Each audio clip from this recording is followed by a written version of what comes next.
तो दोस्तों आज की फिल्म जो एक्सप्लेन करने वाले हैं उसका नाम है बाइसेंट्रल मैन। दोस्तों ये कहानी 1999 की है जिसमें एक रोबोट के अंदर इंसानी इमोशन आ जाते हैं जो कि उसे काफ़ी अलग तरह का रोबोट बना देते हैं। तो चलिए कहानी की शुरुआत करते हैं। मूवी की शुरुआत में हम मार्टिन फैमिली को देखते हैं जिसमें मिस्टर एंड मिसेस मार्टिन हैं। उनकी दो बेटियाँ हैं जिनके नाम हैं अमांडा और ग्रेस। और एक दिन वो अपने घर एक रोबोट मंगवाते हैं जिसे एक्टिवेट करने के बाद रोबोट मार्टिन की फैमिली को 3 लॉज बताता है, जिसमें पहला लॉ होता है कि रोबोट किसी भी इंसान को नुकसान नहीं पहुंचाएगा। दूसरा लॉ होता है कि उन्हें हमेशा इंसानों का कहना मानना होगा, उनके ऑर्डर्स मानने होंगे। और तीसरा लॉ होता है कि रोबोट हमेशा अपना बचाव करेगा, लेकिन 2 लॉज को ध्यान में रखकर, मतलब अपने बचाव के लिए वो किसी भी इंसान को नुकसान नहीं पहुंचाएगा। वेल गाइस, ये रोबोट भी बहुत ही एडवांस होता है। और ये सब देखने के बाद मार्टिन फैमिली को थोड़ा सा शॉक लगता है क्योंकि उन्होंने ऐसा कुछ पहले नहीं देखा था। लेकिन रिचर्ड को इन सब चीज़ों की आदत होती है क्योंकि उसी कंपनी में काम करता है। वेल गाइस, ग्रेस को ये रोबोट काफ़ी पसंद आता है, वो इसका नाम एंड्रयू रखती है। लेकिन अमांडा को ये कुछ खास पसंद नहीं था। और इसके बाद रिचर्ड एंड्रयू को उसका काम समझाता है जो कि फैमिली की मदद करना है। इसी बीच एंड्रयू से कहता है कि अगर वो चाहे तो वो उसकी पर्सनैलिटी चिप ऑन कर सकता है जिससे कि वो और सारे काम कर सकता है। लेकिन रिचर्ड ये करने से मना कर देता है और वहाँ से चला जाता है। अगली सुबह एंड्रयू काम में लग जाता है जो उसे करने को कहा गया है। वो पूरे बेसमेंट को साफ करता है और साथ साथ में वो किचन के कामों को भी पूरा कर देता है। और ये सब करते हुए उसे एक रेडियो मिलता है जो कि काफ़ी पुराना था। एंड्रयू उसे भी ठीक कर देता है और कुछ दिन ऐसे ही बीत जाते हैं।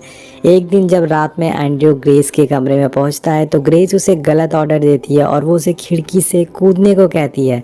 अब एंड्रयू के रूल के हिसाब से उसे ऑर्डर मानना पड़ता है और वो विंडो से नीचे कूद जाता है। इस बात की खबर जब रिचर्ड को लगती है तो वो अपनी दोनों बेटियों को बहुत सुनाते हैं।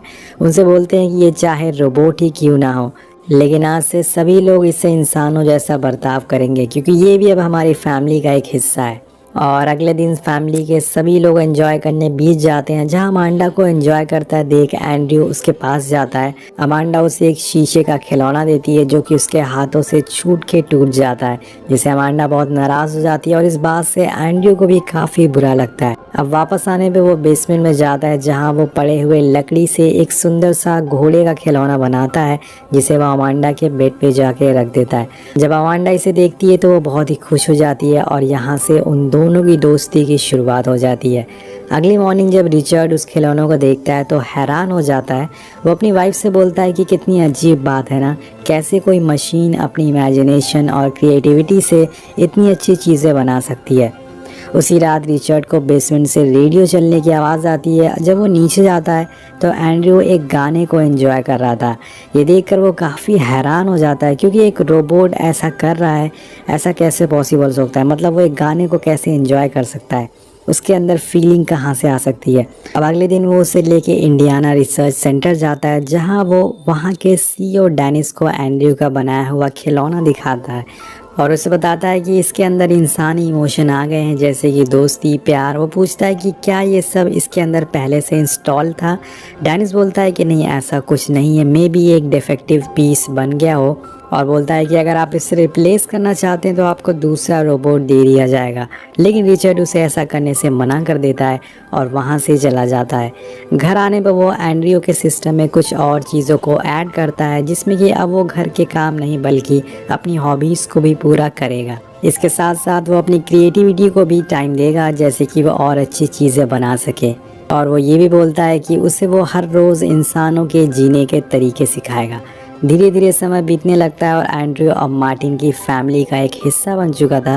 वो अपनी क्रिएटिविटी से बहुत सी चीज़ें बनाता है जिसमें ज़्यादातर बड़ी बड़ी गाड़ियाँ होती है। वो अपने पास होने वाली सारी चीज़ों को महसूस करने लग गया था। और एक दिन जब वो रिचर्ड और उसकी वाइफ को एक साथ टाइम स्पेंड करते हुए देखता है तो उसे कुछ समझ नहीं आता ये असल में क्या कर रहे हैं। रात होने पर वो रिचर्ड से इस बारे में पूछता है तो वो उसे इंसान के हार्मोन्स के बारे में बताता है, जिसके बाद वो उसे कुछ और चीज़ों के बारे में पता लगता है। अमांडा दोस्तों, जो कि रिचर्ड की बेटी है, वो उसे पियानो सिखाती है और देखते ही देखते वो बड़ी हो जाती है, सेम जैसे हमारे क्रिश भागते भागते बड़े हो गए थे। और इतने सालों बाद रिचर्ड और उसकी वाइफ अब बूढ़े हो चुके थे, लेकिन एंड्रयू उसी तरह था जैसे उसे लाया गया था। अब आगे मार्टिन की फैमिली डिसाइड करती है कि कि वो उन सारी गाड़ियों को बेच देगी जिसे एंड्रयू ने बनाया था, लेकिन अमांडा बोलती है कि जो भी पैसे आएंगे इसे वो हम एंड्रयू को दे देंगे क्योंकि उसी ने ये सब बनाया है।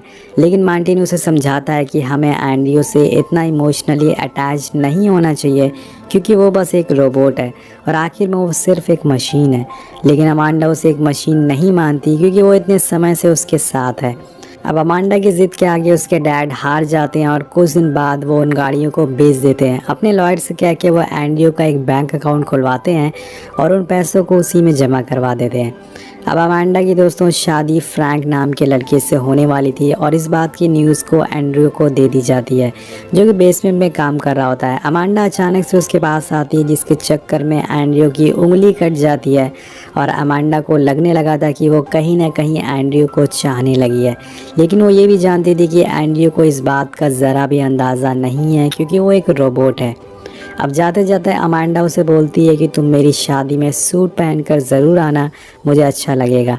अगले दिन रिचर्ड एंड्रयू को लेकर डेनिस के पास जाता है उसकी उंगली ठीक करवाने के लिए और साथ साथ में वो उसे ये भी बोलता है कि अगर तुम्हें इसकी किसी भी सिस्टम में कोई भी छेड़खानी की तो एक अलार्म बजेगा जिससे पुलिस को खबर लग जाएगी। दोस्तों वो नहीं चाहता था कि इसमें कोई छेड़खानी हो, कोई बदलाव हो।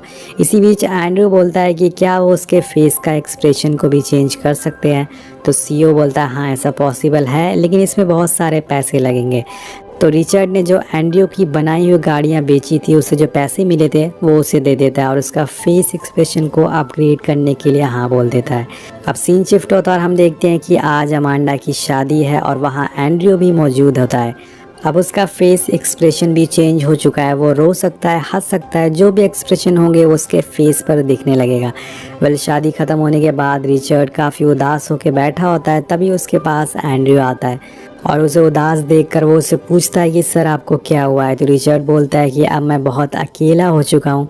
तभी एंड्रयू उसकी शादी की वीडियो दिखाता है और उसे कहता है कि सर मैं आपके साथ हमेशा रहूँगा चाहे कुछ भी हो जाए। और ऐसे ही देखते देखते पूरे 12 साल बीत जाते हैं। अमांडा का अब एक लॉयड नाम का बेटा था लेकिन वो एंड्रयू को कुछ खास पसंद नहीं करता था। एक दिन जब एंड्रयू अमांडा के साथ होता है तो वो बोलता है कि उसे अब फ्रीडम चाहिए। वो डेली ऑर्डर फॉलो करते करते थक गया है, उसे भी बाकी लोगों की तरह आज़ादी चाहिए। अमांडा बोलती है कि तुम्हें कोई ऑर्डर नहीं दे रहा है, लेकिन एंड्रयू कहता है कि ऑर्डर नहीं तो सभी लोग मुझसे रिक्वेस्ट करते हैं कि मेरा ये काम कर दो, मेरा वो काम कर दो।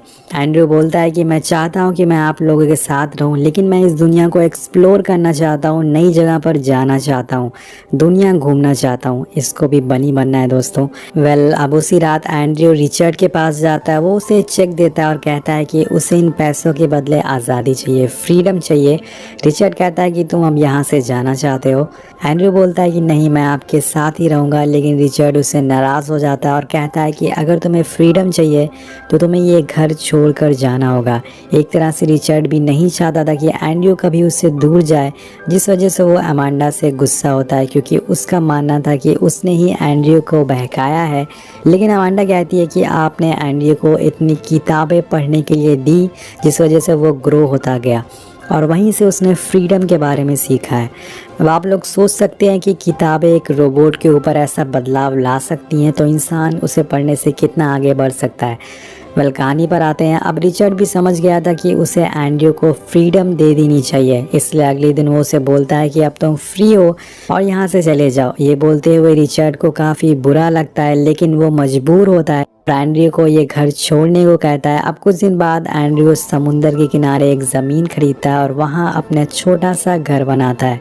वो अपनी खर्चे के लिए लकड़ी की छोटी छोटी चीज़ें बनाया करता था जिससे उसकी ज़िंदगी चल रही थी। ऐसे ही करते करते पूरे 16 साल बीत जाते हैं। एक दिन उसके घर अमांडा आती है जो कि अब बूढ़ी हो चुकी है। वो उसे बताती है कि रिचर्ड की तबीयत बहुत ही ख़राब है और वो तुमसे मिलना चाहते हैं। जब एंड्रयू वहाँ पहुँचता है तो रिचर्ड का आखिरी समय चल रहा था। रिचर्ड उसका हाथ पकड़ता है और उसे बोलता है कि तुमने जो मुझसे सालों पहले फ्रीडम मांगी थी वो बहुत ही अच्छा फ़ैसला था और आज तक तुमने जो भी हमारी मदद करी है उसके लिए शुक्रिया। ये बोलते ही रिचर्ड की मौत हो जाती है और ये देखकर एंड्रयू सोच में पड़ जाता है क्योंकि उसके चाहने वाले अब धीरे धीरे बूढ़े होते जा रहे थे और उनकी मौत होती जा रही थी और वो इस तरह से अकेले नहीं रहना चाहता था। उसे भी अपनी तरह एक रोबोट चाहिए जिसके लिए एक दूसरे देश जाना होगा। अब एंड्रयू दुनिया के अलग अलग कोने में जाता है इसी तलाश में कि कोई ऐसा रोबोट उसे मिल जाए जिसके साथ वो हमेशा हंसी खुशी रह सके। इसी तलाश में उसे पता चलता है कि सैन फ्रांसिस्को में एक लोकल आदमी है जो इसी तरह की रोबोट बनाता है। और एक दिन वो सैन फ्रांसिस्को पहुंचता है जहां उसे एक फीमेल रोबोट दिखती है जो बहुत ही एक्टिव होती है। वो डांस भी करती थी। पीछे करते करते वो एक वेयर हाउस में पहुंचता है और वो वहां के ओनर रोबोट से मिलता है जो उसे बताता है कि उसके डैड पहले इंडियाना रोबोटिक कंपनी में काम करते थे और अपने डैड से ही उसने ये रोबोट को अपग्रेड करना सीखा है। यहाँ पर एंड्रयू को पता चलता है कि वो एक ऐसा सूट बना रहा है जो कि रोबोट पहन सकते हैं, जिसके बाद वो बिल्कुल इंसान की तरह दिखने लगेंगे और उन्हें कोई पहचान नहीं पाएगा। लेकिन उसे अभी तक कोई इन्वेस्टर नहीं मिला है। ये सुनने के बाद एंड्रयू उसके प्रोजेक्ट में इन्वेस्ट करने को मान जाता है क्योंकि उसके पास अभी भी बहुत सारे पैसे होते हैं। लेकिन उसके बदले में रोबोट को एंड्रयू के लिए एक खास सूट बनाना पड़ेगा और वो भी इस बात के लिए मान जाता है और कुछ ही दिनों में वो एक सूट तैयार करता है जिसे पहनने के बाद एंड्रयू एक 40 साल के आदमी की तरह लगने लगता है। और जब वो खुद को शीशे में देखता है तो वो बहुत ही खुश होता है।